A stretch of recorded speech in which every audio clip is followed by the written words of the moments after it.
United States President Donald Trump stunned Ukraine and European allies last week when he announced that he had called Russian President Vladimir Putin, long ostracized by the West, to discuss ending the war without consulting them.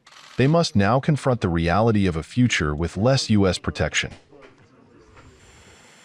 The U.S. decision has sparked a realization among European nations that they will have to do more to ensure Ukraine's security.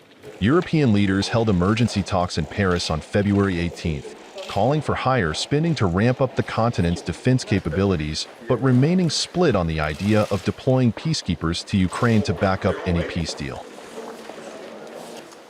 The leaders agreed that it would be dangerous to conclude a ceasefire in Ukraine without a peace agreement at the same time, and that they were ready to provide security guarantees to Ukraine, depending on the level of American support, a European official said. "We agree with President Trump on a peace-through-strength approach," the official said, speaking on condition of anonymity. British Prime Minister Keir Starmer, who before the meeting had said he was willing to send peacekeeping troops to Ukraine, said on Monday that there must be a U.S. security commitment for European countries to put boots on the ground. He said it was too early to say how many British troops he would be willing to deploy. Starmer's push for peacekeepers appeared to draw a dividing line between participants in Paris, which included German Chancellor Olaf Scholz, Italian PM Giorgia Meloni, Polish PM Donald Tusk, and Spanish PM Pedro Sanchez. Scholz said that there could be no peace deal without Ukraine's consent, but added that talk of a German peacekeeping mission in Ukraine was highly inappropriate without a peace deal in hand.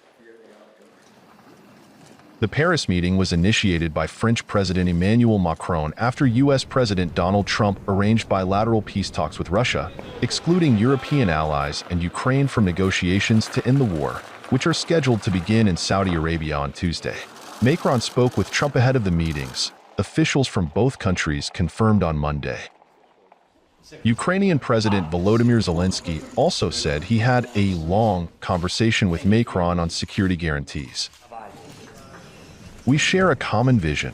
Security guarantees must be robust and reliable. Any other decision without such guarantees, such as a fragile ceasefire, would only serve as another deception by Russia and a prelude to a new Russian war against Ukraine or other European nations," said Zelensky. A peacekeeping force would not only raise the risk of direct confrontation with Russia, which launched its full-scale invasion of Ukraine in 2022, but also stretch European armies, whose arsenals have been depleted by supplying Ukraine and decades of relative peace. There are also difficult questions about how some European nations, whose public finances are strained, will pay for such expanded military commitments.